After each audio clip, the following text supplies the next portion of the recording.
れ全然ダメなんですね、実を言うと。冷凍食品以外のものももちろん買うので、さらにね、保冷効果高いものとしてはですね、空気を追い出して、冷凍されているもの、保冷効果を保ちやすいので、ここがほどけないように。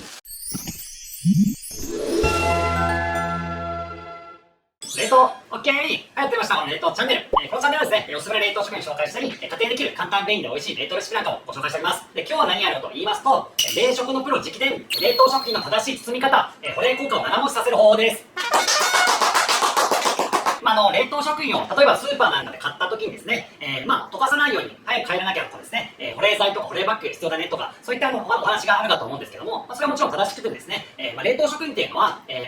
常温とかに長く置かれてしまうと、一度溶けてしまうんですね。で、溶けてしまった時に、菌が増えてしまって、衛生的に良くないっていうことになったり、であとはさらにもう一回溶けてからもう一回冷凍する、再冷凍ですね、といったことになると、氷の結晶がより大きくなってですね、組織破壊なんかもかなり起きてしまって、品質がやっぱ劣化してしまうということですね。ですので、できるだけ低い温度を保ったまま、持って帰って、ですぐまた冷凍庫に入れるっていうことは、すごい大事なんですね。で、そこで重要になってくるのが、冷凍食品の、保冷効果を高めて、持って帰るという方法なんですね。で、これがですね、私のこの本、冷凍食品の本っていうものを、出してはいるんですけども、ここでも紹介しているので、この冷凍食品の保冷効果を高める、注意点であったり、ポイントをですね、お伝えしたいと思います。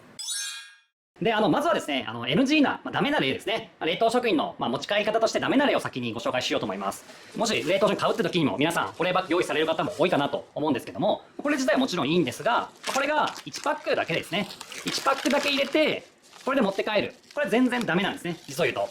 実を言うと保冷バッグっていうのは、冷気を保つってことはできるんですけども、これ自体冷える能力ってないんですね。なので、この冷凍食品を1パックだけここに入れても、ここの空気は、常温なんですね。室温なんですよ。この常温のところに1パックだけ冷凍食品入れて、持って帰ってるだけなんで、これ全然保冷効果ないんですね。ですので、冷凍食品買うときは、1パックだけ買うんじゃなくて、やっぱ複数、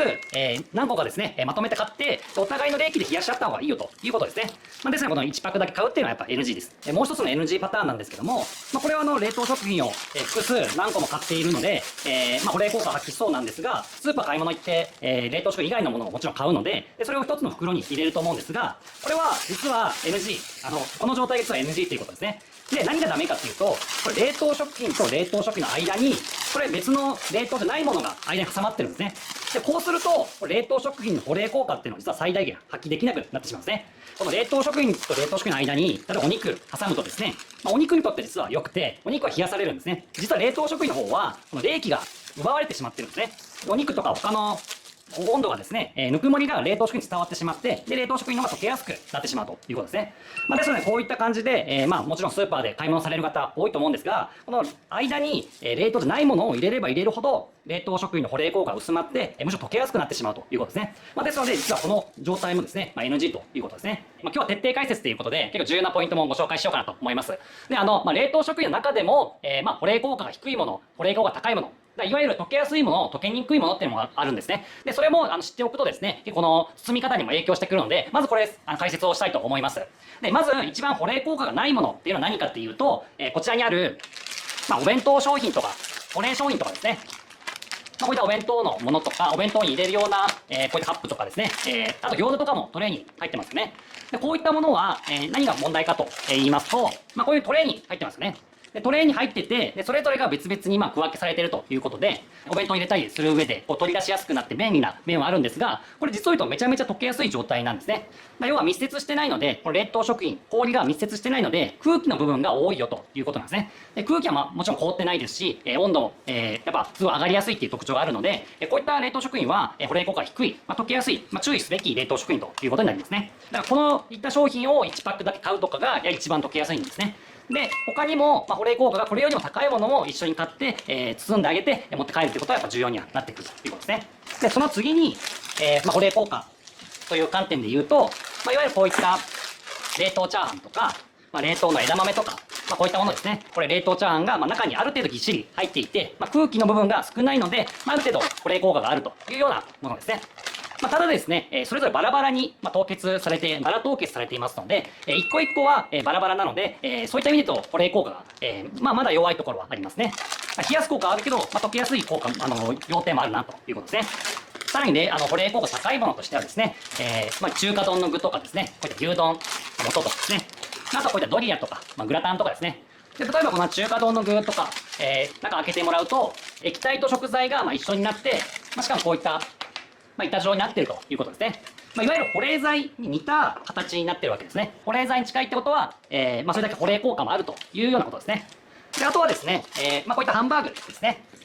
ハンバーグもですね、こういった、しっかりと、空気を追い出して、冷凍されているもの。こういったものも、やはり保冷効果あるよということですね。とはいえですね、やっぱ保冷剤っていうものがありまして、やっぱ保冷剤が一番当然保冷効果があるんですね。で、今さっき、その保冷効果比較的あるよと言ったような商品もあるんですけども、やっぱこういったものはですね、塩分とか糖分が含まれていますので、その分、溶けやすくなるんですね。凍りづらくなっていますので、濃度があることで凍りづらくなるので、逆に溶けやすくなってしまうということで、保冷剤に似た形で、冷凍食の中では保冷効果あるんですが、やっぱり塩分とか糖分があるせいでですね、溶けやすくなってますので、やっぱそれよりは、この保冷剤というものが、やはり一番いいよということですね。ですので、やっぱり理想的には保冷剤あった方がいいんですが、ない時にはさっき言ったような、組み合わせも考えていただくといいかなと思いますね。でちなみに保冷剤はですね、溶けづらく、この氷の塊の状態で、しかも溶けづらい成分になっているので、長時間、保冷効果を保ってくれるというふうにそもそも作られているものなんで、それだけ保冷剤っていうものはやっぱ素晴らしいものではあるということですね。でただ保冷剤もですね、注意点としては、例えばこういった小さいものもありますけども、小さい保冷剤ほどもちろん効果がない、保冷効果がすぐ落ちてしまうということなので、特に冷凍食品は、大きいもの、たくさん一気に買うものだったりするので、やっぱ小さい保冷剤だけ1個だけ入ってても、やっぱ効果が全然薄くてですね、やっぱ良くないという部分があります。できれば最低でもこれぐらいの大きさのもの、できればこれぐらい大きいものがあると、より安心できるかなと思いますね。で、理想的な状態っていうのは、こういった感じで、この冷凍食品同士が密接しているってことが結構重要なんですね。それぞれ重ねて、これがしっかりとひっついている、密着しているってことが大事なんですね。これ密着している面積が、例えばこういった感じでずれちゃうと、こういったところが冷えてない状態になりますので、この密着具合でこの保冷効果っていうのは全然変わってくるので、こういうふうに密着させるってことがすごく重要ですね。で、ここからですね、やっと、冷凍食品の正しい包み方、やっとご紹介しようと思います。で、用意してほしいのはですね、実を言うとこのレジ袋ですね。レジ袋もですね、あった方が、保冷効果を高めることが実はできるんですね。それは包み方にポイントあるんですけども、レジ袋なくても、薄手のエコバッグとかを、使っていただくといいんですね。保冷バッグを使うとしても、この薄手の袋、レジ袋なんかはあった方がいいんですね。プラスで。で、その理由についても説明したいと思いますが、でまず、ここに冷凍食品入れるっていう時に、冷気が上から下に下がっていくので、一番上に保冷剤とか冷たいものを置いた方がいいんですけども、まずは一番下にもですね、冷たいものを置きます。こうやってグラタンドリアとかですね。できれば冷たいもので周辺包んだ方がいいんですけども、一番下も、冷気が、逃げるところでもあるので、ここにも置いておきます。であとはですね、普通に適当に入れてもいいんですけど、やっぱりこういう溶けやすいお弁当系のものはですね、トレイが入っていて、中に空気が多いような冷凍食品は、真ん中にしてあげるといいですね。で、重ねていって、横に違うものを入れたりもしてもいいんですが、この辺は結構適当でももちろん大丈夫ですね。で、ポイントはですね、この、一番上に、この、保冷効果の高い中華丼の具とかですね、とにかく冷たいものを一番上に置くということですね。でさらに、あれば、理想的な保冷剤もあればいいよということですね。でもしない場合も、こういった複数の冷凍食品を買って、保冷効果高いものも一緒に入れておくというところが、ポイントにはなりますね。こういった感じで、袋には入れるんですけども、実はこのまま、じゃあこうやって手持ち部分持って、このまま持って帰りますってやると、実はここではまだダメなんですね。でなぜかっていうと、こういう風にやってしまうとですね、せっかく冷凍食品同士が密着してない状態になっちゃうんですね。要はバラバラになっちゃうんですね。で、ここで実は包み方にポイントがありまして、で、ここで、この、冷凍食品同士を、重ねた状態にしますが、ここで、これがほどけないようにしたいんですね。この密着を。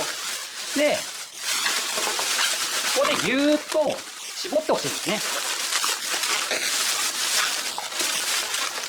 要は、この冷凍食品同士が離れないように、ピタッと密着している状態が一番保冷効果を保ちやすいので、ここがほどけないように、ぎゅーっと中の空気を押し出して、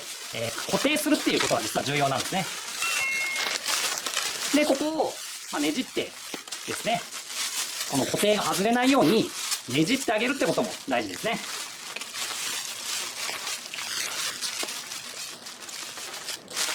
これですね。ここで、冷凍食品同士が密着してます。でそれがほどけないですよと。この状態が一番保冷効果が高いという状態なんですね。いわゆる大きな一つの氷にしてしまうということですね。例えばかき氷なんかは、すごく細かい氷ですよね。だから食べたらふわっとして美味しいんですけども、それも溶けやすいですよね。でも、大きい氷の塊はなかなか溶けないっていうのは、氷同士がもちろん一つの塊になってるんで、保冷効果がすごい高いということですね。で、それを冷凍食品複数用意してですね、密着させることで、この保冷効果をできるだけ逃さないという、方法ですね。これをやるだけでもですね、かなりこの保冷効果が高まりますので、本当におすすめになりますね。保冷バッグがない場合はですね、ここでもう一つ、レジ袋かエコバッグ使っていただいて、で、これをもう一個入れて、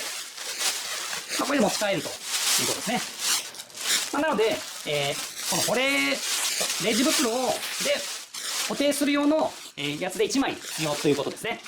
で、もちろん保冷バッグがあれば、それを使っていただきたいので、この保冷バッグにこの固定した冷凍食品を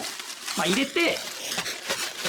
これで閉じて、持って帰るということですね。で、冷凍食品じゃないもの、他にも買った場合はですね、それはもうこの上に一緒に入れて、上に乗っけてもらっても OK ですね。要は冷凍食品同士が密着していればいいので、その上に違うものもちろん温かいものとかは入れちゃダメなんですけども、冷蔵とか常温のものとかであれば、一緒の袋に入れてもいいわけですね。ただし、この中では冷凍食品同士が密着、ガチッと密着して、保冷効果を高めているという状態が、やっぱりすごい大事ということですね。冷凍食品入れたらですね、保冷バッグの場合、最後やっぱり蓋を閉めるっていうことも大事になります。で、やっぱ保冷バッグも選び方としては、こういった、口がですね、きちんと閉じるっていうものがおすすめですね。であとはですね、こういった、これ551の保冷バッグなんですけども、こういったマ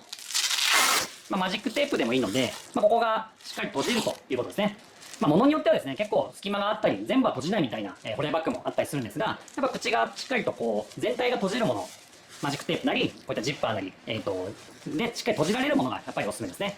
ただですね、これでかなりね、保冷効果高まるんですけども、とはいえやっぱ一番重要なのは、冷凍食品を買ったらもうすぐ帰るっていうことですね。やっぱそこで時間作ってるとですね、寄り道とかもう本当に現金で、冷凍食品買ったらですね、すぐに家に帰って、すぐ冷凍庫に入れてもらえればと思います。ということでね、冷凍食品の正しい包み方やりましたけどもいかがでしたでしょうか。1パックだけ買って持って帰るのと、保冷効果をしっかり高めて、複数買って保冷効果を固めるというやり方をやるとですね、これ全然やっぱ保冷効果違うんですね。で例えば、保冷バッグは用意したけども、冷凍食品1パックだけ用意したっていう時に、ちょっと私も実験でですね、中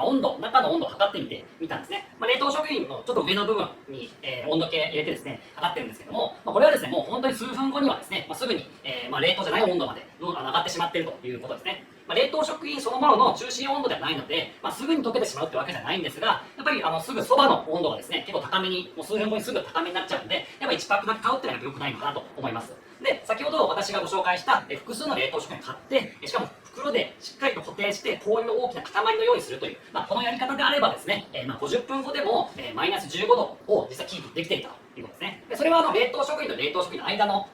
空気のちょっと温度を測っているんですけども、ああいう風にやればですね、50分後でもですね、まだ冷たい状態を維持できていたということですね。ですので、これだけ差が出てくるので、できるだけ皆さん冷凍食品は何個か買って、それを固定する、密着させて固定するっていうことを覚えていただくだけでも、全然保冷効果がやっぱ違うんですね。ここはぜひね、皆さんやってほしいなと思いますね。保冷剤とか保冷バッグがないときは、やっぱり冷凍食品買っちゃダメかなって思う方も多いと思うんですよ。でも、お店とかどこか行ったときにですね、この冷凍食品買いたいって思った。でも保冷バッグ、保冷剤がないって時にも、こういう工夫をしてもらえれば、やっぱり全然効果が変わってくるんですね。理想はこのやり方プラス保冷バッグ、保冷剤なんですけども、ない時もですね、こういったテクニックをぜひね、活用してもらえればと思います。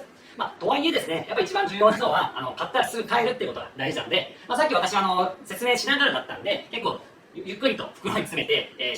説明してましたけども、あれも本当に良くなくてですね、できるだけ早く詰めて、袋を縛って保冷バッグ入れて、ですぐ帰ると、寄り道しないということですね。これもぜひね、守ってもらえればと思います。ただですね、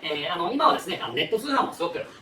盛り上がっていますので、ネット通販のとか宅配ですね、良さは家まで冷凍した状態で持ってきてくれるということで、その後すぐに冷凍庫に入れられるっていうメリットもあるので、ぜひですね、こういった宅配とか、通販とかですね、活用していただけるといいのかなというふうには思います。それではですね、今日はですね、冷凍食品正しい包み方、保冷効果を高める効果的な方法っていうのを実演させていただきました。ぜひ皆さんこれをお試しいただければと思います。でこのチャンネルはですね、おすすめの冷凍食品を紹介したり、ポイントの冷凍テクニックなんかもご紹介しておりますので、ぜひチャンネル登録していただければと思います。それでは次回の動画でお会いしましょう。冷凍